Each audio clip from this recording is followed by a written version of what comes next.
2:00 na madaling araw na, ngunit pabiling-biling ang 7 taong gulang na si Aubrey sa kanyang higaan. Hindi na naman kasi siya dalawin ng antok. Nagkakamot ang ulong lumabas ng sariling silid ang bata. Tumungo sa may sala at kumuha ng baso. Hinatak ang bangkito na nasa gilid ng lababo at tinungtungan. Bago, sinahod ang baso sa gripong binuksan. Uminom ng tubig. Nakadalawang sahod rin ang bata bago maingat na hinugasan ang baso at tinaob. Muling tinabi ang bangkitong gamit lagi sa may kataasang lababo at saglit na tumingin sa labas ng bahay mula sa bintanang salamin. Napangiti ang bata nang makita ang mahinang daloy ng usok na umaakyat sa langit, galing sa 2 puno ng kambal na akasya. Kumapit ang bata sa pinto, maingat na binuksan ang seradura at lumabas ng bahay. Dire-diretso sa punong pinanggagalingan ng mahinang usok. Nang makarating sa sadya, ay tumingala ito at hindi kalakasang nagsalita. Hindi rin po ba kayo makatulog pa? Tanong nito sa nilalang na humihit-hit ng tabako. Nanlaki naman ang mga mata ng kapring nakaupo sa isang matibay na sanga. Takang tinignan sa baba ang nakatingala na paslit. Nakikita mo ko? Gulat nitong tanong. Ngumiti lang ang magandang bata. Lumabas sa bawat gilid ng pisngi nito ang maliliit at may kalalimang biloy. Tumikhim ang kapre at saglit pinag-isipan ang sasabihin. Tinaktak muna nito ang tabako sa isang sanga bago muling nagsalita. Hindi ka natatakot? Nakataas ang kilay nitong tanong. Umiling ang bata at ngumiti bago nagwika. Matagal na po kitang nakikita dyan mula nang lumipat po kami rito. Tumango-tango ang kapre, nahulog sa malalim na pag-iisip. Hindi ako natatakot sa'yo kasi hindi ka po bad. Alam ko pag bad. Habol pa nito. Hindi malaman ang nilalang ang sasabihin, kaya muli itong humithit. Minasdan ang kauna-unahan tao na nangahas siyang kausapin. Naisip niyang may ikatlong mata ito, tulad ng mga nadidinig niya sa mga nilalang na napag-uusapan ang mga tao paminsan-minsan pag nasa mundo siya ng elemental. Suminghot siya sa hangin. Totoo rin ang kasabihan na pag ang isang tao ay may ikatlong mata o kahit anong kakaibang kakayahan, ay may mabango itong amoy. Amoy presa na prutas ang bata. Mabuti na lang at walang aswang sa nilipatan nitong lugar. Dahil alam niyang hindi ito tatantanan pag nagkataon, maipanglaman lang ito sa tiyan. Malalim na ang gabi, matulog ka na. Tanging nasabi niya sa paslit, ngunit sinabi nitong hindi ito inaantok. Lihim na kumumpas ang isang kamay ng kapre.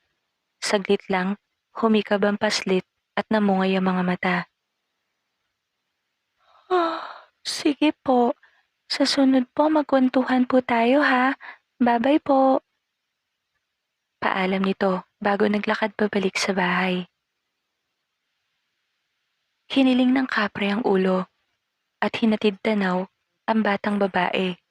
Napangiti siya sa isiping nagkaroon siya bigla ng kaibigang paslit. Tahimik na minamasdan ng kapre ang batang si Aubrey habang naglalaro ito ng habulan kasama ang mga batang kasing edad nito. Tanghaling tapat noon, kahit abala sa pag-iwas sa batang nais siyang tayain, ay madalas pa rin ang pagsulyap nito sa punong kinakaupuan niya. Gumamit ang kapre ng mataas na antas ng tagabulag upang hindi makita ng ikatlong mata nito ang kanyang presensya. Baka maisip nito kasing kawayan siya o lapitan. Iniisip niya ang mga kalaro nito. Bagong salta lang ang bata sa lugar at baka maging tampulan ng tukso ang paslit. Napatingin ng kapre sa tirik na sikat ng araw, bago tinuon ng mga mata sa batang hindi ata titigil hanggat hindi hinihika sa larong naisip laruin. Nagtawag siya ng mabining ihip ng hangin upang hindi masyadong mainitan ng mga batang tagaktakang pawis sa kakahagad sa isa't isa. Sumandal sa isang sangang kapre at pinikit ang mga mata. Kuya! Kuya! Napamulat ang mata ng kapre at sinilip mula sa dahon ang batang nakatingala sa ibaba. Umayo siya ng upo at tinanguan bilang pagbati ang paslit. Anong atin at nag-iistorbo ka ng natutulog? Kunwaring sita niya rito. Saglit na natigilan ng bata, ngunit nang ngumiti siya ay tila nakahinga ito na maluwag.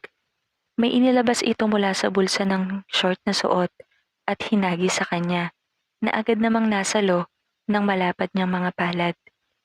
Nang tignan ng kapre ang hawak, ay tila ito improvised na sigarilyo. Naamoy pa niya ang kanin na ginawang pandikit sa gilid. Nangunot ang noo niya. Para po sa inyo, gawa ko po. Bawal pa po kasi akong humawak ng pera, kaya hindi ko pa po kayo mabilan ng tulad ng ganyan sa tindahan. Inosenteng wika nito, habang tila nahihiya pang nilalapirot ang dulo ng barong suot. Ano pong pangalan niyo pala? Ako po, Aubrey. Kayo po? Usisa ng bibong bata. Reo, Matipid nitong wika, bago sinindihan ng sigarilyong bigay ng bata. Isang mahabang hit-hit ang ginawa ng kapre at binuga ito sa taas ng mga puno. Napapikit ang kapre. Kakaiba ang lasa nito. Iba ang bango, matapang, ngunit mitamis sa dulo. saan mo to nakuha, Aubrey? Sunod-sunod na ang ginawang paghit-hit ng kapre. Kumalat sa paligid ng puno ang usok. May nanlanghap din ang batang nakatingala. Naubo ng konti si Aubrey bago sumagot. Galing po sa kwarto ni Kuya. Yung laman niyan, meron po siyang isang kahon ng maliit na ganyan na nasa ilalim po ng kama niya.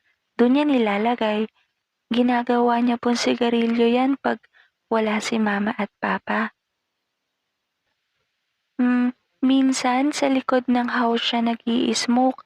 Madalas naman sa house ng mga friends niya.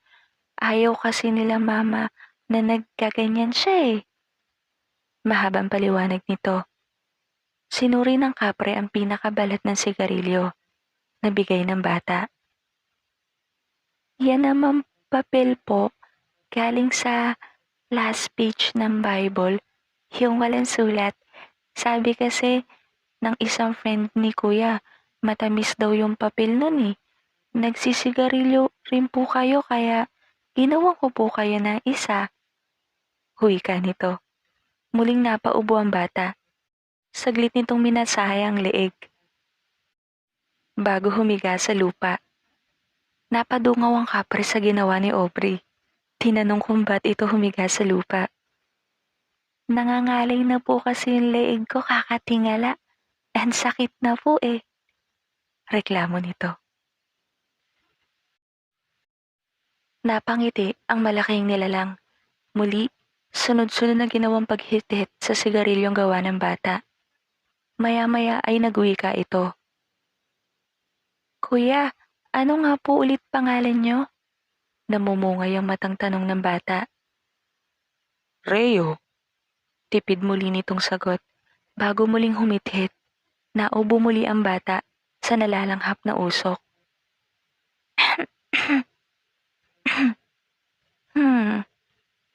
Reo, Reo, Reo, Reo DiCaprio. Kumurap-kurap ang mata ng kapre sa biglang pagtawa ng paslit. Reo DiCaprio na po ang itatawag ko sa inyo ah. Wika ng batang panay ang tawa. Hindi naman maintindihan ng kapre kung anong nakakatawa sa pangalan niya at sa pangalang idinagdag nito.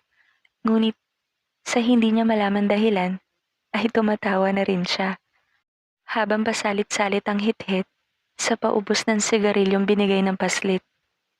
Halos maluha ang paslit kakatawa rito. Saglit pang nagpunas ng mamasa-masang mata bago bumangon at tuluyan tumayo. Sige po, Kuya Reo. Uwi na po muna ako. Bigla po ako nagutom eh. Sa susunod na lang po ha. Paalam nito na panay pa rin ang mayat mayang pagtawa habang papasok sa pinto ng bahay nila. Nailingan na iwang nilalang. Naubos nito ang may katabaan sigarilyo. Bigay ng bata. Nagpa siya itong maghanap na rin ng pagkain. Bigla rin kasing kumalam ang tiyan niya. Lumipas ang mga araw at naging abala ang bata sa eskwelahan nito at sa pakikipaglaro sa batang bagong kakilala sa lugar. Hindi man nag-uusap ay kumakaway ito madalas sa kapreng nakatira sa puno ng akasya. Pinapaalam rito na hindi ito nakakalimot, sadyang abala lang ito sa pagiging bata. Isang gabi ng Sabado ay muling tumawag ang batang si Aubrey sa kaibigan. Sa pagkakataong yon ay binaba na siya ng kapre upang hindi na siya mangalay kakatingala. Tingin ng paslit ay nasa siyam na PA ito, mataas pa sa flagpole ng school na pinapasukan niya. Umiti ang kapre at maingat siyang inangat, pinaupo sa isang matibay na sanga, bago ito naman ang umupo sa lupa. Isang matamis na ngiti ang isinukli ng bata sa matangkad na nilalang. Saglit itong nanahimik bago nagsalita. Kuya Reo, hindi na kita madadala nung binigay ko sa'yo dati kasi wala nang ganun si kuya. May lungkot nitong pag-uumpisa ng usapan. Ngumiti lang ang kapre at sinabi rin na bagamat masarap ang amoy nito at lasa, ay hindi naman ito nagustuhan ng epekto sa kanya. Bukod kasi sa pagsakit ng tiyan niya sa dami ng kinain, ay nanakit rin ang lalamunan niya, kakatawa. Kaya ayaw na rin itong sigarilyohin ang ganong klase ng sigarilyo. Tipid na ngumiti ang bata. Ako din po kuya, naubos ko yung isang tray ng cookies ni nagawa ni Nanay Ason. Nanakit din po yung lalamunan ko at tamis kasi. Wika nito bago isang buntong hininga ang pinakawalan. Pinakatitigan nito ng kaibigang kapre at tinanong kung may problema ba ang paslit na sa kabila ng kamusmusan ay napaghahalatang matalino. Tila inisip muna ng bata kung paano ipapaliwanag ang problema bago muling nagsalita. Si kuya po kasi, hindi na siya tulad nun dati. Mhm, Mula nung naubos na yung nasa kahon na nilalagay niya sa sigarilyo niya, bigla siyang nag-iba. Minsan para siyang monster, namumula mata niya. Minsan, mas scary pa siya sa mga ghost sa school. Tapos minsan, parang hindi na niya ako kilala. Pag ganun siya, naglalak ako ng room para hindi niya ako makita. Kumunot ang noo ng kapre, ngunit hindi siya nagsalita. Nagpatuloy lang sa pagsasalaysay ang bibong bata. Nag-umpisa po yun nung iba na yung sinisigarilyo ni kuya. Parang may apoy na galing sa lighter tapos may mga parang diamonds na niluluto. Basta ganun. Pagtatapos nito, kumuyom ang mga palad ng kapre nang masilip ang mga eksena sa isip ng paslit. Isang kakayahang minsan lang niya gamitin tuwing may gusto siyang maintindihan sa pamumuhay at mga bagay-bagay tungkol sa gawin ng mga tao. Saglit lang at naintindihan niya ang bagong bisyong kinahuhumalingan ng nakatatanda nitong kapatid. Isang buntong hininga ang pinakawalan ng matangkad na nilalang nang masiguradong Hindi na argabyado ang munti niyang kaibigan tuwing lango ang kuya nito sa bagong bisyong pinili. Kinabukasan, isang puting ban ang sumundo sa kapatid ni Aubrey. Maayos naman sumama ang kuya nito, luhaan ng buong pamilya. Sising-sisi ang nanay at tatay ni Aubrey dahil hindi na napagtuunan ng atensyon ang mga anak na ang isa pala ay naliligaw na ng landas. Bago sumara ang pinto ng van, ay lumapit si Aubrey sa kuya nitong panayang singhot. Kuya, pagaling ka ha. Promise, hindi na ako manggugulo sa mga gamit mo. Promise, hindi na ako magkakalat. Basta bumalik ka lang sa dati. Basta ibalik mo yung kuya ko. Ibalik mo siya ha. Tumango-tango lang ang luhaang kapatid ni Aubrey. Sa nanginginig na labi ay humingi ng tawad sa mga magulang. Nangangakong pagbalik sa rehab ay muling haharap ang dating kuya ng pamilya. Nangako na hindi na mauulit ang pagkatapang nangyari. Kinulong ng mga magulang ni Aubrey ang kuya nito sa kanilang bisig. Humingi rin ng tawad dahil hindi na natutukan ng mga anak. Inamin naman nila na naging alipin din sila ng propesyong pinili. Tumalikod ang kapre sa masakit na pamamaalam na kanyang nasasaksihan. Isa sa mga batas ng elemental ay bawal makialam sa mundo ng mga tao. Mali na nakialam siya at gumamit ng konting kakayahan upang matuklasan ng mga magulang ni Aubrey ang bisyong nagpapalubog sa panganay nilang anak. Ngunit isang kapatid na rin ang turing niya kay Aubrey at ayaw niya masaktan pa ito sa huli. Ang ginawa naman niya ay para rin sa ikakabuti ng lahat.